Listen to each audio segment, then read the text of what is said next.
The United Kingdom is a land of breathtaking castles, misty villages, and centuries of history. But behind the beauty lies a darker truth, whispers of tortured souls, ghostly figures, and chilling encounters that refuse to fade. From ancient fortresses where royals met their tragic end, to villages cursed with restless spirits, each place carries a story written in blood and fear.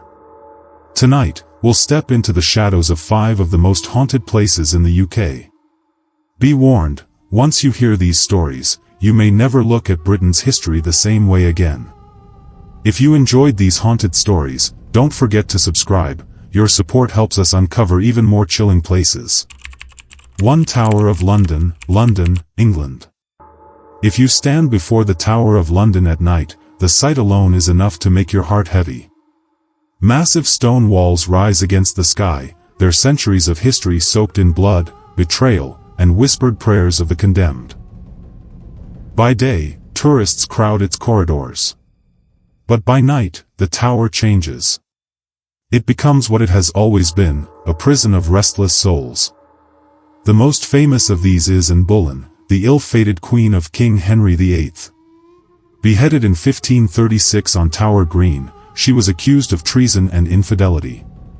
Historians may argue over the politics, but one thing remains: her spirit has never left.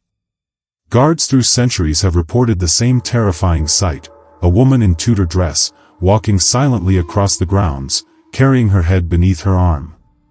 In 1933, a yeoman warder, one of the tower guards, swore he saw Anne's figure drift near the White Tower. He claimed that as she passed, the air grew colder than the London fog itself. His account was recorded in duty logs, making it one of the most chilling official reports in the tower's archives. But Anne is not alone. The tower is haunted by a parade of victims who met their end here. The princes in the tower, Edward V and his younger brother Richard, mysteriously vanished in 1483, never to be seen alive again. Centuries later, 2 small skeletons were unearthed beneath a staircase. Many believe their cries still echo in the halls. Visitors report the faint laughter of children at odd hours, laughter that ends in sudden silence. Then there is Lady Jane Grey, the 9 Days Queen.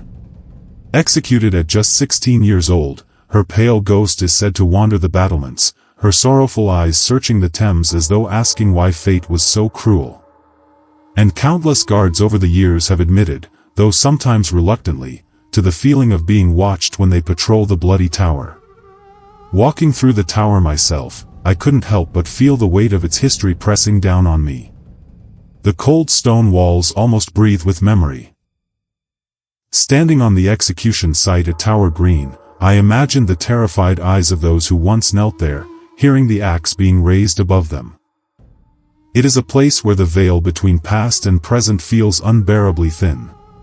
What makes the Tower of London's haunting so chilling is not just the number of ghosts said to dwell here, it's their persistence. These spirits are tied not only to tragedy but to injustice, betrayal, and deep sorrow. They refuse to rest because their stories were silenced in life, and so they speak in death. Even today, visitors report sudden chills, footsteps echoing when no one is there, and the overwhelming sense that unseen eyes are following them. Perhaps the tower's ghosts are not trying to frighten us. Perhaps they are trying to remind us that history is not just written in books, but in the restless whispers of those who lived, loved, and died within these cursed walls. 2 Edinburgh Castle, Edinburgh, Scotland. Perched high on Castle Rock, overlooking the old city of Edinburgh, this ancient fortress is one of Scotland's proudest landmarks. By day, it dazzles with its history, drawing millions of tourists. But by night, Edinburgh Castle wears a darker face. Its towering walls, scarred by wars and sieges, guard not only Scotland's treasures but also some of its most chilling secrets. Among its many legends, none is more famous than the Headless Drummer. First sighted in 1650, this spectral soldier is said to appear when the castle is under threat. With no head upon his shoulders, he marches along the battlements, beating an ominous rhythm on his drum. The eerie sound is a warning, an echo of the time when Oliver Cromwell's army prepared to attack the fortress. To this day, visitors claim to hear faint drumming when the night is still, though no musician can be found. The castle's dungeons tell an equally grim tale. During the 7 Years' War and Napoleonic Wars, hundreds of prisoners of war, French, Spanish, and even American, were kept in the castle's bowels. Many never left alive. Visitors who step into these stone chambers often describe a suffocating heaviness, as if the suffering of those who perished still lingers in the air. Some even report cold hands brushing against them, whispers in foreign tongues, or the fleeting image of gaunt figures chained against the walls.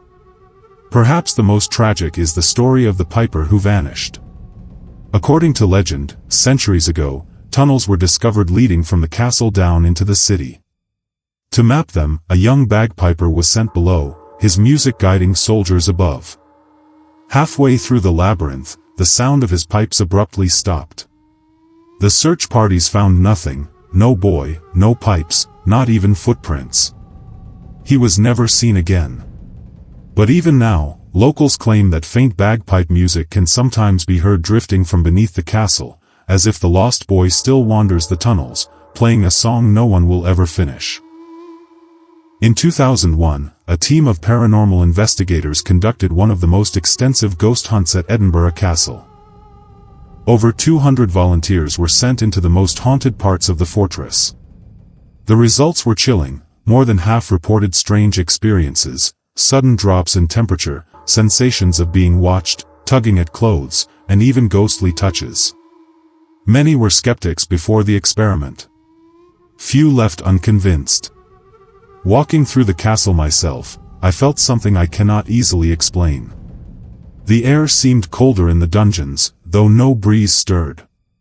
Standing near the battlements, gazing out over Edinburgh's old streets, I thought I heard a faint rhythm, not of footsteps, but of drumming, so light it could have been imagined. And yet, I know in my heart it was real. Edinburgh Castle's ghosts are not just stories. They are a reminder of how much pain, fear, and courage these stones have witnessed. They are the echoes of soldiers, prisoners, and innocents who passed through its gates, leaving a piece of their souls behind. To walk through this fortress is to step into a place where history bleeds into the present, a place where the veil between the living and the dead is perilously thin.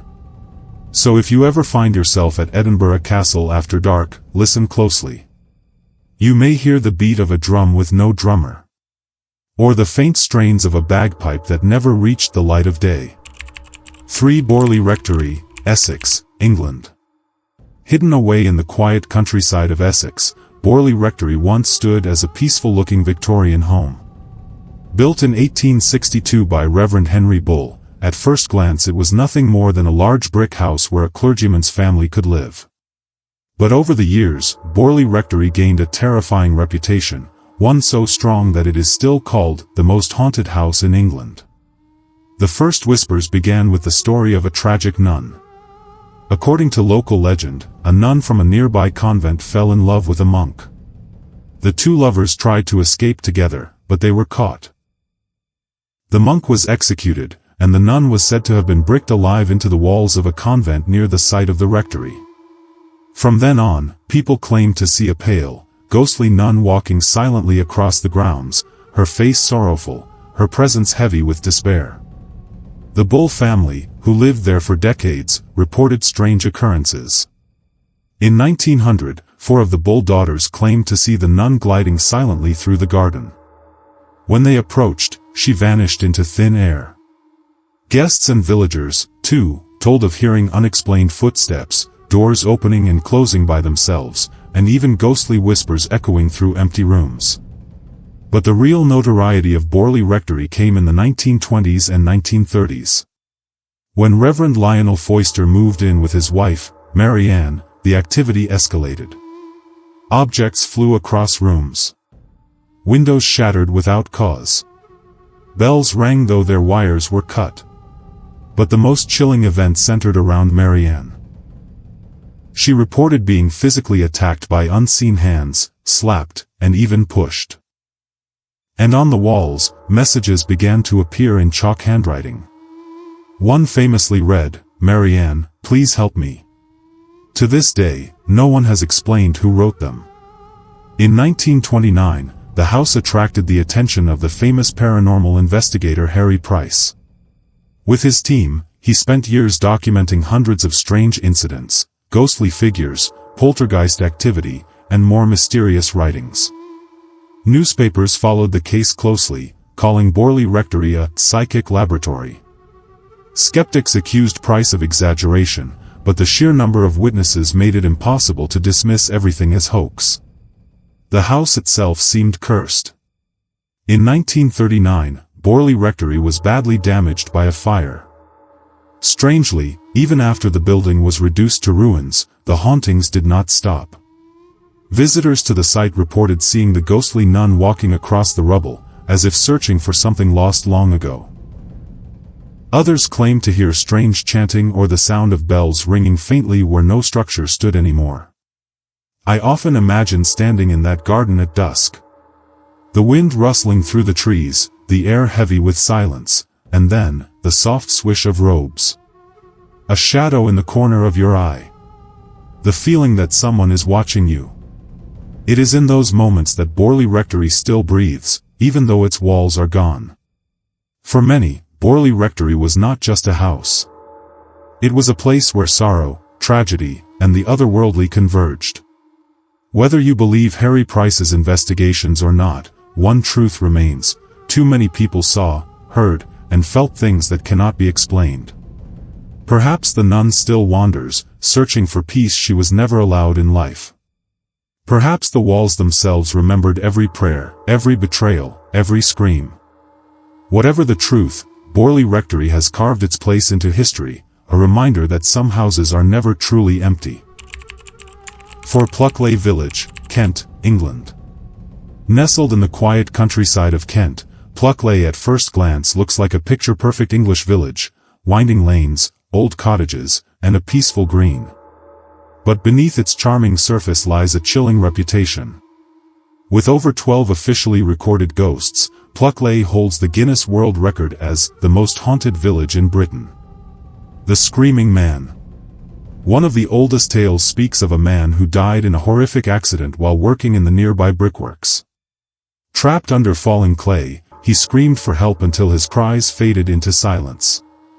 To this day, villagers and visitors claim to hear his agonized screams echoing through the night, coming from the old brick fields. Witnesses describe the sound as so real, so raw, that it freezes the blood in their veins. The Highwayman of Fright Corner. At a lonely crossroads known as Fright Corner, the ghost of a highwayman is said to appear. According to legend, he was ambushed by lawmen, pinned against a tree, and killed with a sword. Now, drivers report seeing a shadowy figure darting across the road, only to vanish into nothing. Some even claim their cars stall at the very spot, as if the spirit refuses to let them pass. The Watercress Woman. Near a bridge once stood an old woman who sold watercress.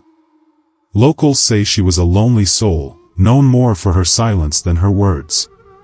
One evening, her pipe set fire to the bundle of straw she carried. She burned alive. Her ghost still appears, wrapped in flame, her screams echoing through the mist. The Schoolmaster. Another chilling tale is of a schoolmaster who tragically hanged himself in the village. His shadowy figure is often seen near the old school grounds. Villagers whisper that, even in death, his restless soul lingers, weighed down by sorrow and despair. The White Lady of St. Nicholas Church. Perhaps the most famous ghost of Pluckley is the White Lady, said to haunt the churchyard of St. Nicholas Church. She is often seen wandering among the gravestones, dressed in flowing robes, her face hidden beneath a veil. Some believe she is the spirit of Lady Deering, buried in a triple coffin in the 12th century. Eyewitnesses describe the chilling sight of her gliding silently past them, the air growing colder with every step. Modern-day encounters. Even today, Pluckley remains a magnet for ghost hunters and thrill seekers. Local pubs like the Black Horse Inn are famous for paranormal activity, glasses moving on their own, footsteps echoing in empty rooms, and laughter with no source. Residents often shrug it off, saying, that's just Pluckley for you. I imagine standing at Fright Corner on a foggy night. The village is silent, the hedgerows dark. Suddenly, a shadow moves across the road. Your heart races, but when you look again, there's nothing there. Only the stillness of the night, and the feeling that you are not alone. A village that lives with its ghosts. What makes Pluckley unique is how its people have learned to live with their haunted history. For them, ghosts are part of the landscape, as familiar as the church bells or the village green. And maybe that is what makes Pluckley so terrifying. It's not just one ghost or one house.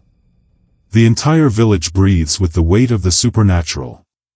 Even in the daylight, when the cottages look warm and inviting, you can't escape the sense that something unseen is watching. And when the sun sets, Pluckley reveals its true self, a village where the dead refuse to rest. 5 Chillingham Castle, Northumberland, England. Deep in Northumberland, Chillingham Castle rises like a fortress out of a dark fairy tale. From the outside, it looks majestic, grey stone towers, ancient battlements, and thick walls built to withstand centuries of war. But behind those walls, shadows whisper of unimaginable horrors. Ghost hunters across the world call it the most haunted castle in Britain. The Blue Boy. The most famous spirit is known as the Blue Boy. His tale begins with chilling screams that echoed through the castle's pink room at midnight. For centuries, guests described being woken by the cries of a child, followed by a flash of blue light near the old stone walls. During renovations in the 1920s, builders uncovered the truth. The skeleton of a boy was found bricked up inside a wall, along with fragments of blue clothing. It was as if the castle itself had sealed away the memory of his suffering. To this day, visitors claim to feel a sudden drop in temperature and see flickering blue light before his ghostly figure appears. Imagine lying in that room at night, hearing faint sobs in the darkness, knowing the Blue Boy might be standing right beside you. The ghostly lady in white. Another restless soul is the White Lady, often seen wandering the corridors in search of something, or someone, she lost long ago. Guests describe her as heartbreakingly beautiful yet filled with sorrow, her presence leaving behind a wave of sadness heavy enough to bring people to tears. The Torture Chamber. Perhaps the darkest corner of Chillingham is its torture chamber, where the castle's bloody past comes to life. During medieval wars with Scotland, prisoners were brought here, chained, and broken.